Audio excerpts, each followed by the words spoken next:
Fuck, we recording this or what? Wait for it. Where's the good-looking cousin? There he is. All right, everybody from Thank the Light, Wheel of Time Land.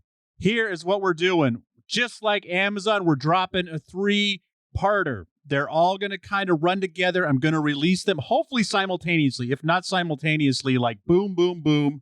And we're doing all Dragon Reborn chapters. Oh no, the show came out. That's what we're doing. My bad. The show came out. So they're all going to kind of run together. Like, we're going to try to keep it somewhat like first episode, second episode, third episode, but they are going to run together a little bit. In order for my sanity, I need to keep them kind of tight so I can get these edited and get them out to you. We're going to leave a lot on the table.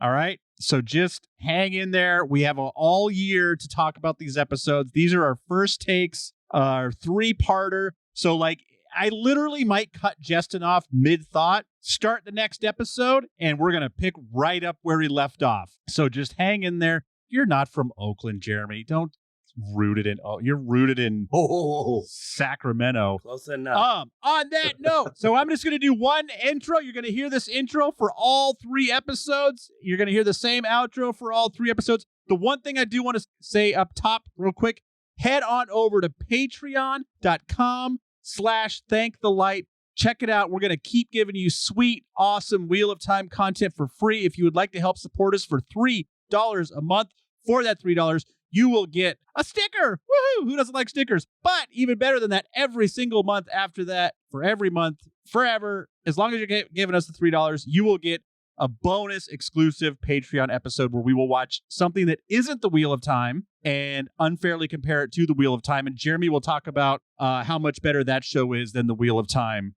because this is not the story that he grew up loving. I can't wait. You're absolutely right. Thank the light, everyone!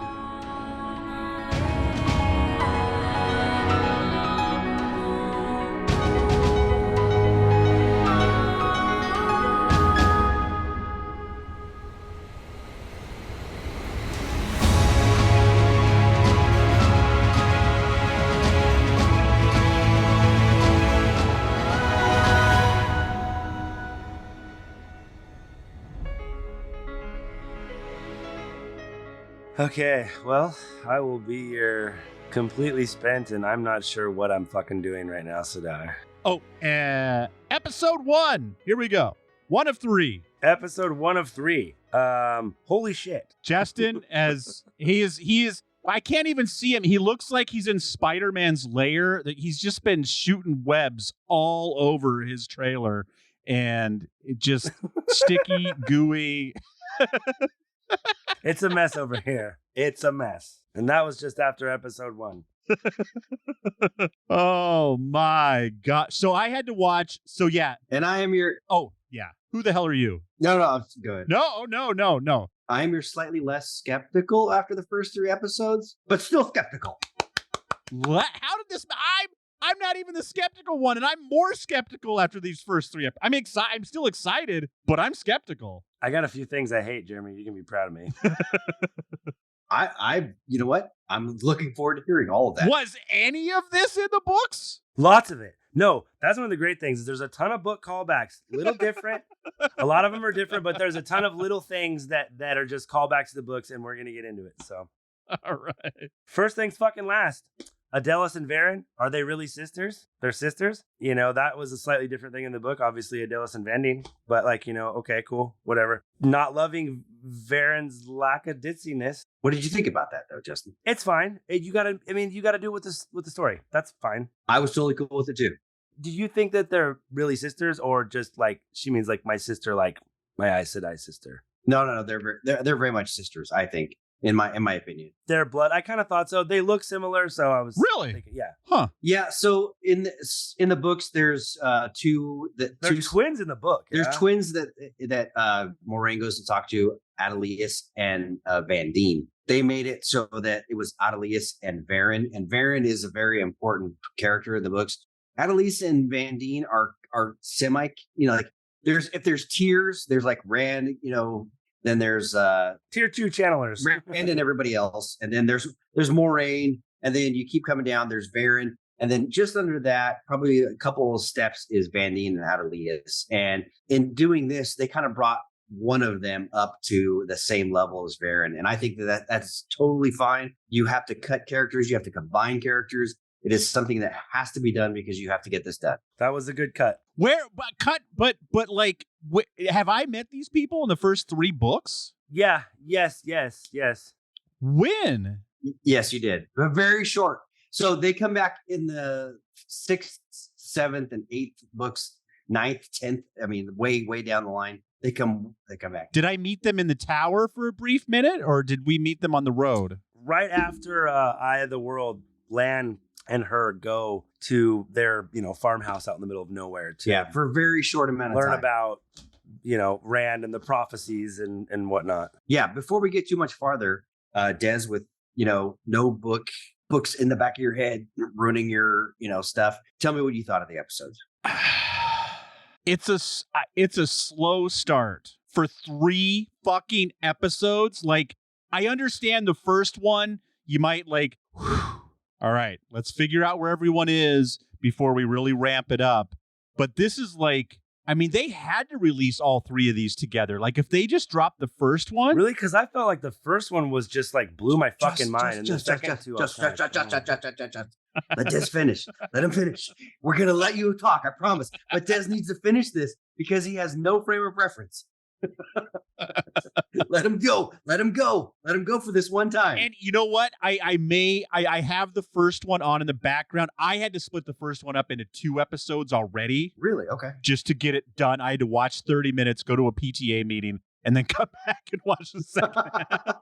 So maybe because the first episode took me 4 hours to watch. That's probably the problem too. But yeah, I thought for sure like we were going to get a real battle by the end of the 3rd episode. And just a couple little tiny fights was skirmishes, if you will. Yeah, did not satiate me. So yeah, I mean, I'm still excited about the story, but I do think in the first 3 episodes, with as much shit as they have to cover, we could have gotten a real knockdown, drag out fight. As a book reader, I think that they covered a ton of shit, really fast. The first one, like I said, I kind of blew my mind. I was like, wow, holy shit. And maybe, like you said, maybe you'll feel different after you get to watch it continuously. But the second 2, I was kind of like, I mean, there's a lot of exposition. There's a lot of world building stuff that they, could have done better, but have to do. They covered a lot. But, it was so good. The first part of the fight, I was 45 minutes in. And I go, wait a minute, where the fuck is Rand at? Yeah. One of the things I forgot too is Moraine told the Reds to go check on Matt, which is like, I'm not seeing what that connection is with Leandrin and Matt yet. I don't get it. Send the fox to the hen house. Yeah, I mean, like I said, I'm going to try to stick first episode, second episode, third episode. I'm going to try to not jump ahead because totally, I'll just start crying. So I will say, just to go back, yes, they covered a fucking lot, but you would think if they're going to cover 4,000 pages of book, right, that one of those things they might have covered was a big battle. But I guess that's also they got to let everyone go before they get them back together before they fight. Yeah, for sure. Well, and you notice you didn't get the whole cold open scene. You only got part of it. What? You didn't see I mean, I missed it. Maybe I just looked away or blinked or something. You didn't see Putt and Fane look at him when they went outside. Yeah, you did. Did you? Did I just miss that? Okay. Yeah. I was so excited. Dude. Yeah. You missed it. We talked about all that stuff. No one reacts to the little girl. Like, you see a Shannara and all that stuff. God, just... You see Moraine doing hard labor. I'm seeing Varen. Hey, your boy, Des, your boy. Holy crap, Bail Doman. When he walked in, I told Lisa, I go, oh, it's better be Bail. Oh. Master Doman. I was like, fuck yeah. Yeah, that was great. Like, yeah, they must have something big planned for him later to like they're like, we're going to bring him in episode 1 just for a sneak preview, and then we won't see him for a while, but they must have something big for him. I think he'll pop back in at the end of this season, and then he becomes pretty big later. I hope that's true. I really do. I hope they don't forget about him. Yeah, I hope they're not just like throwing that shit in there just to kind of like appease us book readers at first, and they don't, like flesh it out, because Exactly. he's a great character. He becomes important, and I feel like you're not going to get that much time with the main character if they don't have some sort of plans for you. Well, and hopefully they might be like having enough foresight to be like, all right, he's going to be in season 3 a lot. Right. Let's just get him in here, give everyone a taste. Yeah. Well, what I'm hoping that maybe you'll see like somehow maybe him and go ahead, Jeremy. No, I was just gonna say I'm just gonna make a stupid joke. Keep going. No, I love it. We need jokes. We're due for a stupid joke. I'm going to be way too serious, so please jump in with the jokes. Okay, I was gonna say, did you guys like how Moraine was doing her Rocky IV training, like with the water buckets running up the hills? all I could hear was trying hard now. I wrote down, Moraine is warming water like a muggle. I hate to have all the Harry Potter references, but I do like when they're in the White Tower that not everyone's just like Expelliarmus and to the water. And, like I do like that. It's like you don't get to use fucking magic for everything, assholes. Get to work. Yeah, agreed. So you get the White Tower. Seems very satisfactorily huger. More, it seems everything seems more grand to me. It's like I hate the White Tower so much because. I feel like these women should be evolved to basically have like the switches, like this. Like I realize you got to start at the bottom and work your way up, but like to be a slave, it seems a little archaic. Yeah. It doesn't seem wholly different. I mean, obviously, the Shanshan is the very much extreme of that, but it's like the White Tower is not. A whole hard left different. They're really crappy to their novices. Oh, I'm so sorry, you guys. These guys aren't up to 2023 standards for you. I'm sorry. Are we're not. This isn't the Millennial Tower, bitch. Everyone's offended. Shut up, Jeremy. I thought this was the woke of time. Like, come on. Quit it. Okay. First thing that really, really, and I'm going to try not to be spoilery here, but it fucking made my dick hard. The water, the purifying of the water. Oh, Jeremy? No, I'm not. So you and I, this is where we kind of disagree on this. You don't think that has meaning? No, I think it absolutely has meaning. And unfortunately, what they're going to do is, so I'm without being spoilery, in the future, of the books, Rand has to come up with an idea to cleanse something, right? He has to cleanse something, wink, wink. And he has to wash his ass real good.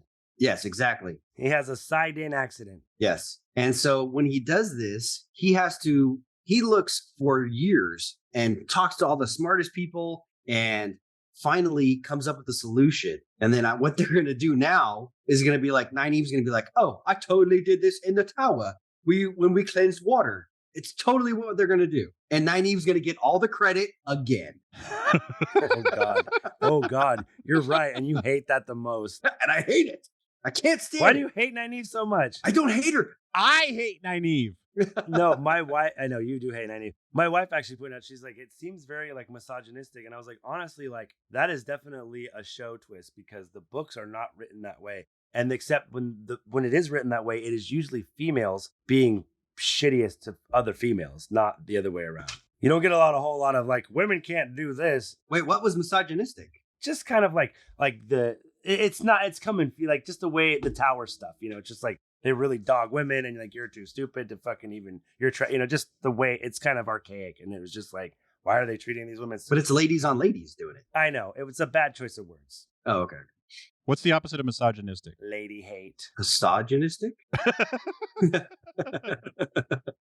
The scene where Nynaeve just picks up the water and just drinks it, the dirty water. I texted my daughter and I was like, I'm pretty sure you are TV Nynaeve. Because when she was a kid, that literally, like, if it would have been like, listen, you can either clean your room or walk across this bed of hot coals. What do you want to do? Yep. And she'd be like, I'm taking my shoes off and I'm walking across this bed of hot coals. You know what? My wife and your wife would get along great because it's my daughter, not my wife, but yes. Anyways, she was like, like every teenager, I'm hungry. And her mom's like cooking dinner. She's like, fucking have a dog biscuit. So ate a dog biscuit. She had a dog biscuit. That's mine too. She even said, she goes, I think I'm Nynaeve in this show. And I was like, yeah. Yeah.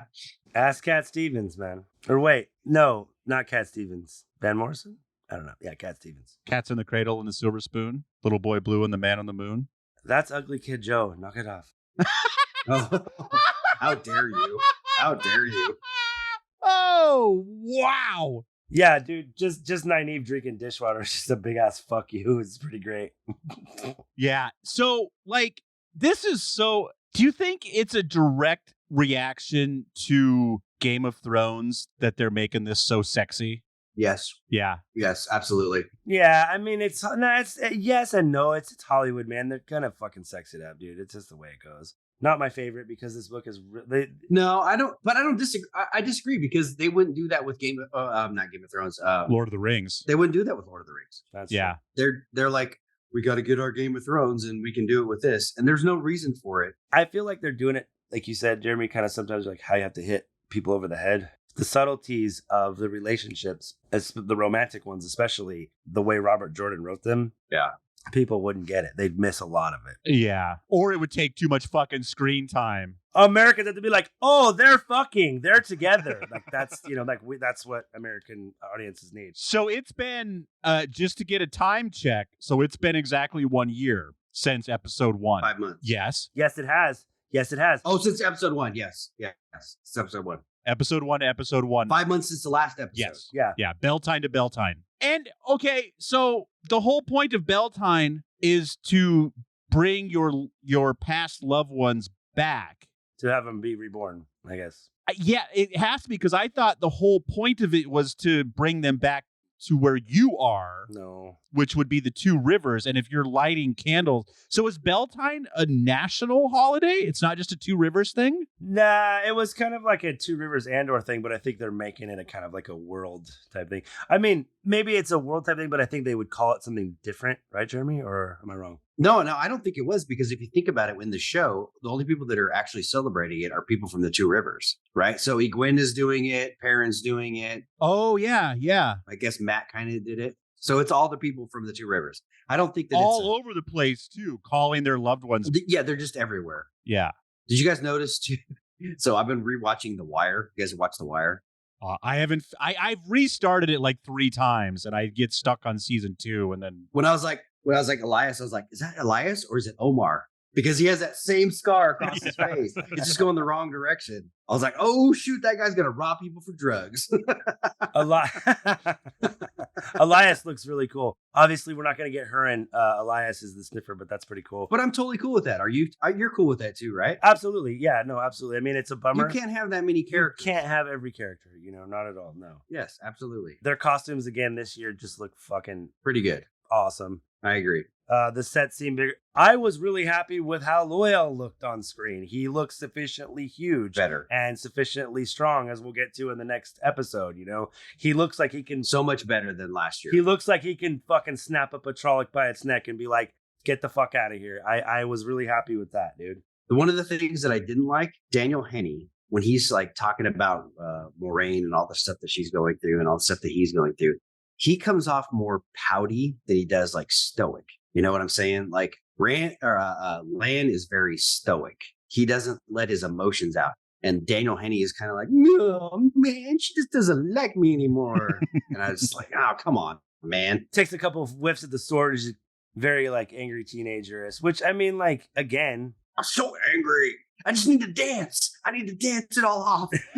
Again, American audiences, dude. I know. If you had someone who was super subtle, it would be like, is he pooping? What's he doing? What's happening? he is due for a Kevin Bacon dance off. Did you guys watch Flight of the Conchords too? Where he's like, I'm just so angry, I gotta dance. They're like running around dancing. Dude, I gotta say this too. And Des, you know what? If you want to cut this out, because this is spoiler for episode 1, not Brevon, but Uno's just cussing up a storm. She goes, "Oh, he's dead." Hey, good news is he can come on the show. 5 minutes in, dude. Really? Your wife said that? I DM'd him. Yeah, she goes, "Oh, he's dead." She goes, "And ain't no way he's gonna get to mouth off like that the whole fucking season. Not a chance." I don't know, but Matt says shit 3 times in 2 seconds, and he's still alive. No, just like how he's talking shit to Loyal. Like Olgiers are like super respected. Nobody talks shit to Loyal like Olgiers. And he's just like, oh, you're taking the piss, you fucker. You know what's irritating is Uno was a great character. Like you're Such a the good one character. guy of the Shinar. The one guy of the Shinarans that you're like, oh yeah, I want to see what happens to that guy. Let's not get into. Let's save it. Yeah, you could move this back then. I know. All right. So again, this is just to not spoil it for a later episode. I just wrote down that Matt is currently Shawshanking his way out of his cell. I wrote Maddie Dufresne. He's got to put a picture of Raquel Welch over that so no one knows what's going on. What in the Minecraft is this? What's going on? I thought, Jeremy, and you kind of shook your head when I said this, I thought there was a lot of good book callbacks. I mean, you get Varen's warder. Bail Doman has a piece of a seal, which he has a whole seal in the books. And then I love how Moraine hustles his bitch ass. She's like, yeah, I'll just take the poem, motherfucker. Yeah. And doesn't even give him a fucking cent for the thing. She's like, I don't need that shit. You get, I bet, it's probably part of the dark prophecy of Lanfear. We saw a couple of like previews with stuff that we've seen with Ishmael releasing her and reciting some of the dark prophecy, which I think is really cool. Like, I just thought, did you not like some of that stuff, or you thought it was like hokey or what? No. I didn't mind that at all, actually. Honestly, for the first episode, I wasn't blown away, but I also wasn't disappointed. So really, because I was just kind of like, I don't know, maybe I was just so excited. I was like, fuck. Out of 10, I would say it's a 7, right? It's a 7. Okay. Like 5. I'll take that. A 5 is, and this is on a scale of like if you're going to school too, right? It's a C. That's what I would say. It's a C, like 70%. You get 70%, you get a C. That's what I would say this is. It's 70. I'd have said a solid B. I'd have said a solid B, but I'm a fanboy. So yeah, and you and I are different, right? You're like, I just want to see this. I just want to put it on the screen. And I'm more like, I want to see what I wanted to see from the books. And that's what I want to see. And I don't want your extra crap. I don't want you to make up what you think Robert Jordan would have done. I want to see what Robert Jordan did. Right. One of the things I thought they kind of set up is that maybe Bale is taken off, and maybe, him. I'm wondering if, we might get to see them getting chased in the boat, maybe with Min and Matt or something. Yeah. Maybe trying to head to Falm or something. I don't fucking know. First episode or the second episode where it's Min? I don't think it's the second episode. Well, no. I'm just going by. Yeah, let's talk about that second episode.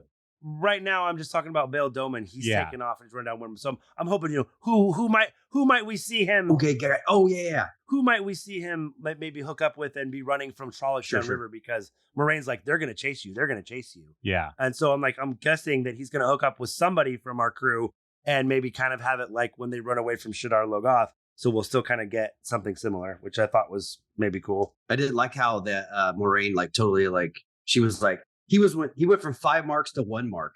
And I was like, come on, Bail Doman would never go from 5 marks to 1 mark. He'd be like 5 marks. Bail Doman would never get hustled. Exactly. He would never get hustled like that. Well, he thought he was getting 50. How dare you put your name on him? Well, as Des was going to say, he thought he was going to get 50 for the piece of Quindalar. And she was like, but why? What the fuck would she do with it? Just I think he's thinking it's an artifact of Aes Sedai, and so it's important. Okay. She just wants to take it back to the tower and put it in a museum. And they could basically make money. So he's like, what do you care? Yeah. Yeah, it's a object of power, but she can't do anything with it. He doesn't really understand that. But with the knowledge that he had in that poem, she can do a lot with that, and she needs that. Right. Yeah, I know why she hustled him. I'm just wondering why he thought that she would pay 50 marks for it. So now that is a broken piece of Quindiar. So that in the book, he has an unbroken piece of Quindiar. So does that mean that is that how Ishmael got another baddie out, is by breaking that seal? I think so. Yeah. We're going to probably find out something about that later, but yes. Okay. Yeah, so if you remember the first season 1 when they had the gigantic thing that Rand and him are all standing on, yeah, and then it breaks and it shoots out and it has all the cracks in it. I think that the seals are going to be that. And then he said it was a sundial, I think, in Kyrian. Yeah, yeah, something like that, where it broke, and we're gonna find those. And now everything is, instead of 13 or 7, everything's 8. I noticed that it takes 8. Yeah, they said it takes 8 women to gentle or still someone. Exactly. and there's going to be 8 Forsaken. So the magic number is 13 in the book. It's going to be 8, obviously, in this, I'm thinking. Was that an 8-pointed house? It was an 8-pointed house. The star on top of the house. Because I think it was, yeah. I had to laugh at is, Nynaeve's training with the warders, which kind of makes sense, I guess, because she can't channel unless she's super angry or scared. But when they said they're like, oh, careful, you'll be bonded to an Aes Sedai before you even become one. That was pretty funny. And dude, how fucking cringy is Alana when Egwene comes to her room? Oh, She's just like sexily eating the persimmons on the floor. Egwene's just like, I gotta fucking go. Thanks for the advice. yeah. I gotta go. And she's like, Holy hey, you might want to have a couple partners, whatever. Auntie, you had too much Chardonnay. It's time to go to bed. That was so crazy. Yeah, because she was just like, I know why you're here, Egwene. And Egwene's just like, yeah, no, that's not what I'm no, you here. don't. I know why you're here, Egwene. You're trying to figure out how to become airtight. Jesus, Alana, I don't want your fucking persimmons. Get out of here. And she's like, yeah, boy, fuck, what's his name in Chasing Amy? Turns to me and he's pointing at her and he says, "Go-y," just like that, go-y. So I'm like, yo, I'll give it a shot. But you know what? I will say this, and this is my fanboy, Jeremy. I feel like this is something you were going to really hate. So I really had an argument that to not hate it is because this shows, while Alana is smart and definitely capable as an Aes Sedai and even a sitter, it shows her lack of focus on the big picture and her maturity level, which will probably lead to something else that we know should probably happen. And if it doesn't, maybe it'll be different. But, I think you're seeing that she's very capable, but also, there's a side to her that's not as responsible as, someone like Moraine. Well, and you see Egwene in Swan's room for a second, looking at the Amaryllian's kind of like, cloak or whatever. She doesn't have a stole in this. She has like a fucking robe or some shit. I don't know. But it's, so you see her looking at it. That's definitely some serious foreshadowing. So I forget this is where, it's episode 1 that Leandrin uses the power on Nynaeve to try to piss her off and get her to channel. Which is almost directly pulled from the books. It's just when that happens, it's Sanche, and they're on a boat and they do almost the exact same thing. And she gives her the same speech. It's actually it's kind of pulled from the book.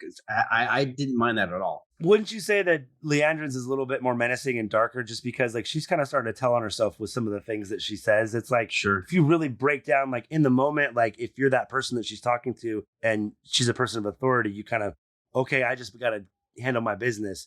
And if you really break down what she's saying, there's, inert threats in it. And, an Aes Sedai wouldn't do that, in my mind. But they're giving her sympathetic things that she can do, that she is doing, to where you're like, well, she seemed like in the first season where she was complete evil. Right. No, Kate Fleetwood as an actress is killing it to me. Yeah. But in the first season, she had like nothing but evil intentions. You can tell like from the beginning, there's almost nothing that she does that is working towards the good.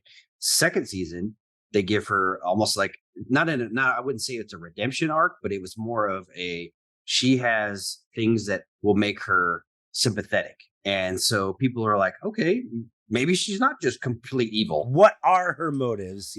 Exactly. And another person I noticed that with, they, when the Shinarans are running and they find the caravan of dead people or whatever, and you see that there are some dead Shinarians. You see some dead Shenanigans that were. What's that? Did you see some dead shenanigans? What's that place, Jeremy? You talking about shenanigans? Shenanigans? You talking about shenanigans? Hand me your pistol. In my day, the rookie got naked and we used blanks, you sick fuck. Okay, so we got 5 minutes left in this episode.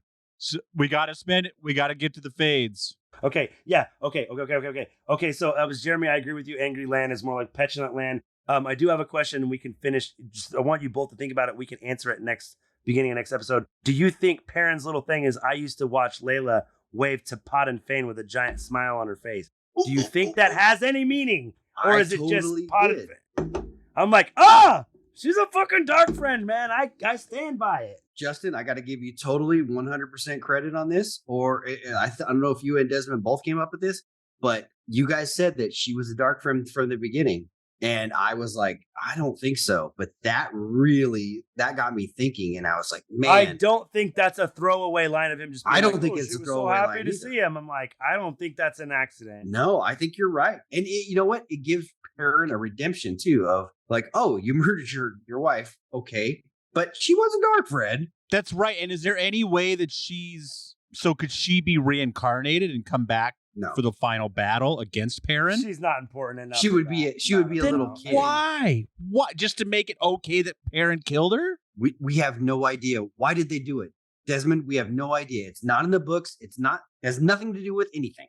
It's terrible. They're trying to set up the whole gentle giant aspect of Perrin, how he doesn't want to kill, and he's bigger than everybody else, and he thinks twice before he does anything because he doesn't want to hurt anybody. They did it in a terrible way, though. It didn't fucking land right at all in the first season, and I just like that. Actually, Perrin immediately, I liked him better right away.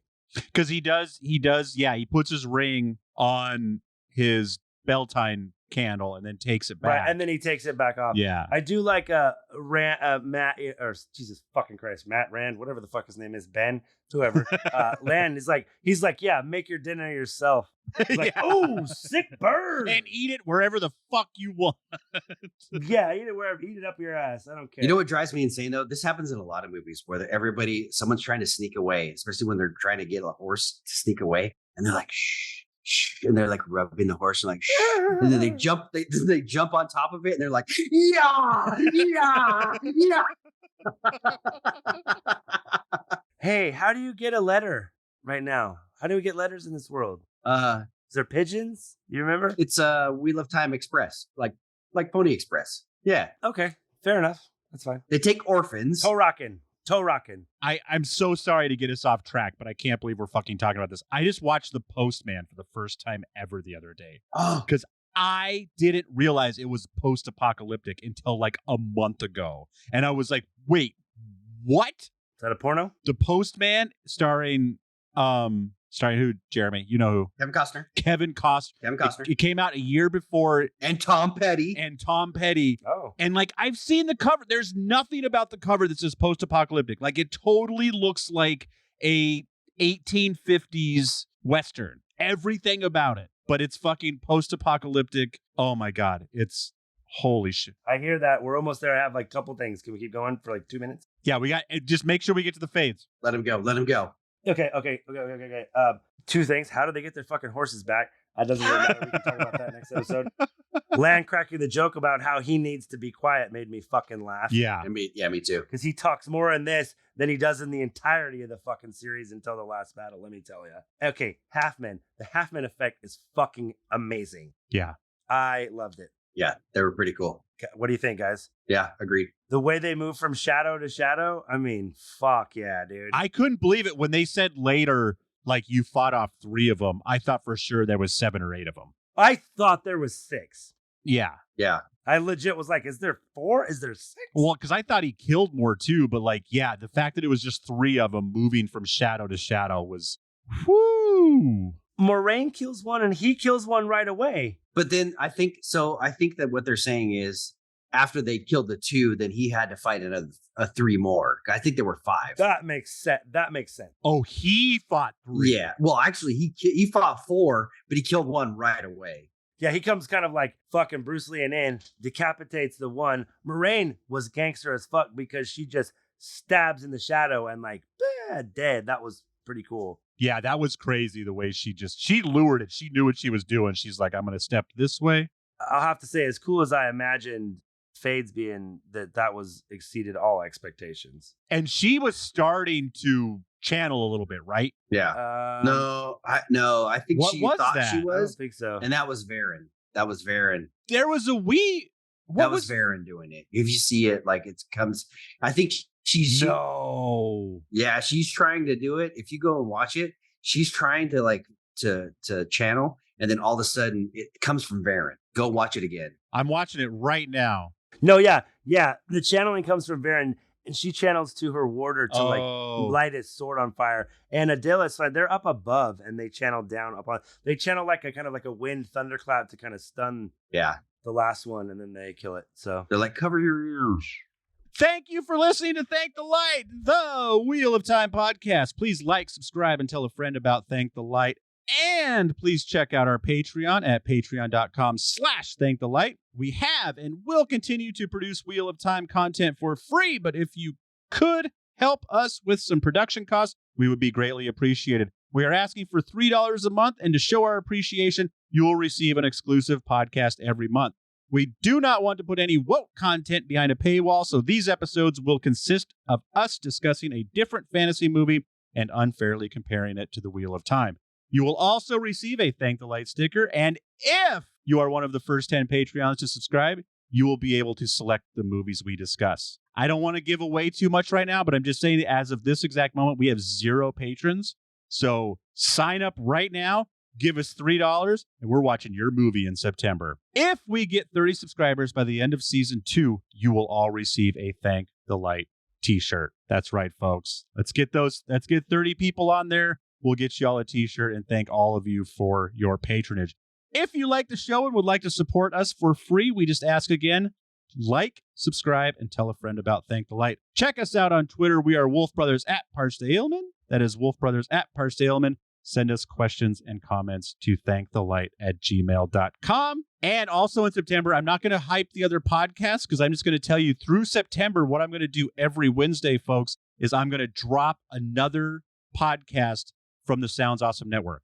So I don't know what order I'm going to do it, but every Wednesday for the next 4 months, you're going to receive a Truth Not Trends Health and Fitness podcast, a That Fitness Couple Health and Fitness podcast, a Time Pop, which if you listen to the Time Pop that just came out yesterday, when you're listening to this, you will hear Jeremy and Justin discuss a time travel movie with myself. And one of those weeks, you'll also get an All the Answers, which is Katie is a real honest to goodness Aes Sedai. She will weave your brain together. She has the foretelling. And I will just say, may they find shelter in the palm of the Creator. May you always find water and shade, and peace favor your sword. Yeah, nerds. And so keep your fingers crossed. The season started off. I'm giving it a C. And he doesn't hate it. I don't hate it, but there's room for a lot of improvement. There's also room to go way downhill. If you study a little bit, we can get a B, no problem. If you slack off and go to the party, yep, yeah, D-.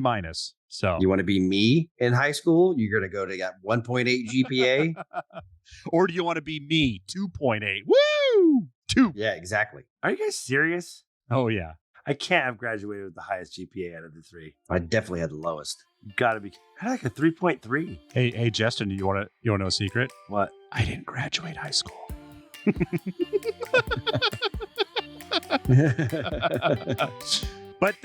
But you all out there, you're welcome. I did graduate from Sound College, so you're welcome.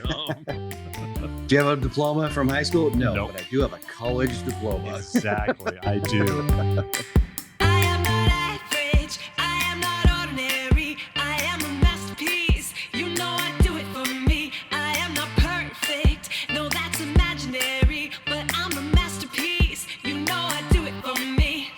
And all my colors and paints, all my lines and my shapes, every move that I make, I am not basic, it's self-explanatory, I am a masterpiece, you know I do it for me. Just the way I like it, yeah. Just stick to the rivers and the lakes that you used to. Mixed and edited by Desmond McNeese for We Mixed It, LLC. Go to whatsoundsawesome.com. You fucked up. Oh, you fucked up. I don't even want to know.